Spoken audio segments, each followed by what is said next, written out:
Man, if you were a bully in school and you used to pick on kids and call them nerds, you're looking all kinds of stupid now. Because those nerds didn't just grow up and get good jobs and make piles of money. They are literally taking over the entire world and crushing anyone who gets in their way. Think about how brilliant these tech monopolies are. They went full kingpin.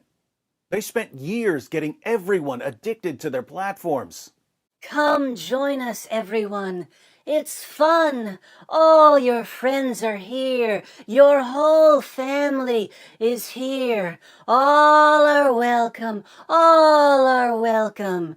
Come get your affirmations and your endorphins on our platform. Then, once the free samples got you hooked, they started raising the prices, just like crack dealers. Look, if you want to keep getting your fix, you're going to have to agree to say only what I tell you to say. By early 2021, they are pimping their users like a pimp pimps hose. I'm Crackerjack Dorsey. The green is for the money, the gold is for the honey. And you better get my money, or Jack Dorsey's gonna have to choke a bit. The New York Times reports.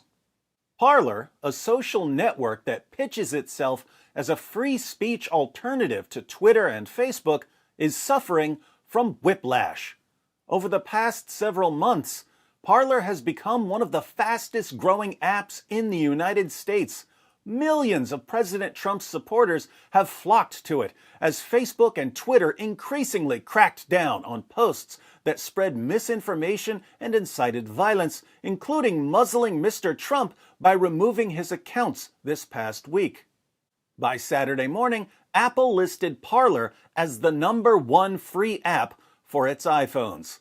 But by Saturday night, Parler was suddenly fighting for its life. Fighting for its life? But people who were fed up with Facebook and Twitter were flocking to Parler. How could it suddenly be fighting for its life? Apple, Google, and Amazon present how to destroy your budding competition in 2 simple steps. First, Apple and Google removed the app from their app stores because they said it had not sufficiently policed its users' posts, allowing too many that encouraged violence and crime.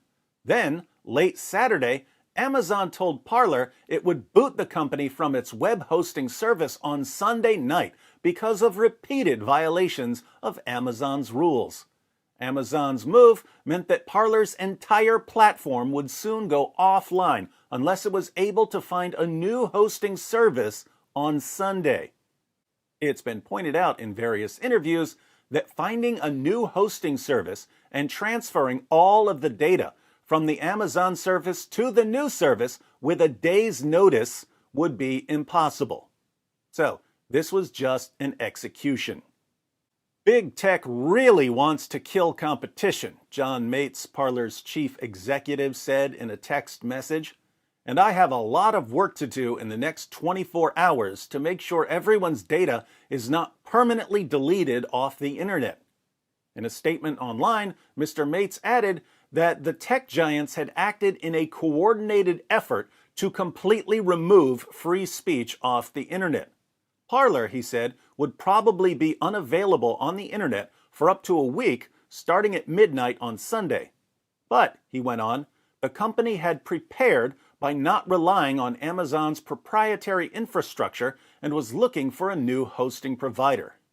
A day earlier, Parler appeared poised to capitalize on growing anger at Silicon Valley in conservative circles and was even a logical choice to become Mr. Trump's next megaphone after he was kicked off Twitter.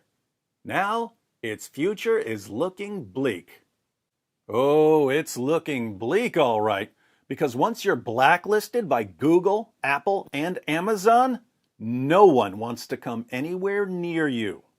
They made an attempt to not only kill the apps, but to actually destroy the entire company. And it's not just these 3 companies. Every vendor from text message services to email providers to our lawyers all ditched us too on the same day. So, we've been noticing for a long time that Facebook, Twitter, and YouTube are becoming increasingly tyrannical, relying more and more on their trust and safety teams, aka the thought police, to bully their users into total intellectual and psychological submission. We've always been told, well, if you don't like it, just go to another platform. But now we know that if a bunch of users decide to go to another platform, Google, Apple, and Amazon, a triumvirate that makes Julius Caesar, Pompey the Great, and Crassus look like the Three Stooges, can Thanos snap your platform out of existence. Think about the message that Google, Apple, and Amazon just sent to the world. We are here to control you. If you don't want to be controlled, feel free to go nowhere, because there's nowhere for you to go. These companies are like if the world's worst psycho stalker ex-boyfriend lawnmower manned himself into the internet and could suddenly stalk everyone. If you haven't been keeping a record of your thoughts, now is a good time to start writing a diary or a journal, because future generations are going to wonder how we let this happen.